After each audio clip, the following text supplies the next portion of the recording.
அடுத்ததாக எண் 20 9ஆம் வகுப்பு A3 பிரிவை சேர்ந்த எஸ் ஹரிபிரசாத் தன் பேச்சால் மேடையை பிரகாசிக்க வந்திருக்கிறார்.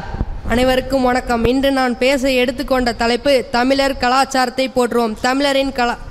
தமிழரின் பண்பாடுகள் அனைத்தும் மிக சிறப்பு வாய்ந்தவையே. தமிழர்களுடைய சிறப்புகளை பற்றி கூறினால் அது எண்ணில் அடங்காது. தமிழர்கள் என்றாலே அனைத்து இடங்களிலும் மதிப்பும் மரியாதையும் இன்னும் அதிகளவு உள்ளன. 10 பாட்டும் 8 தொகையும் ஆகிய 11 மேற்கணக்கு நூல்கள் சங்க இலக்கிய நூல்கள் என்று அனைவராலும் போற்றப்படுகிறது. சங்க இலக்கியம் என்ற இருக்கும் பாடல்களின் காலம் கிமு 500 முதல் கிபி 100 வரை என்று கூறுவர். சங்க இலக்கியங்களில் முதல் சங்கம், இடைச்சங்கம், கடைச்சங்கம் என்று 3 வகைகளாக பிரிக்கப்பட்டுள்ளது. பழந்தமிழ் நாட்டில் முதல் 3 தமிழ் சங்கங்கள் இருந்தன. மதுரை காபாடபுரத்தில் முதல் 3 தமிழ் சங்கமும் தோன்றி மறைந்த பின் பாண்டிய மன்னர்களின் ஆதரவுடன் 3ஆம் தமிழ் சங்கம் நடந்தது.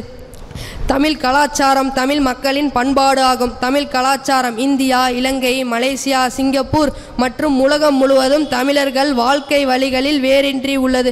தமிழர் கலாச்சாரத்தில் நமது பண்பாடும் கலாச்சாரமும் சிறப்புமிக்கிறது. உலகில் உள்ள பல பண்பாடும் கலாச்சாரங்களிலும் உள்ள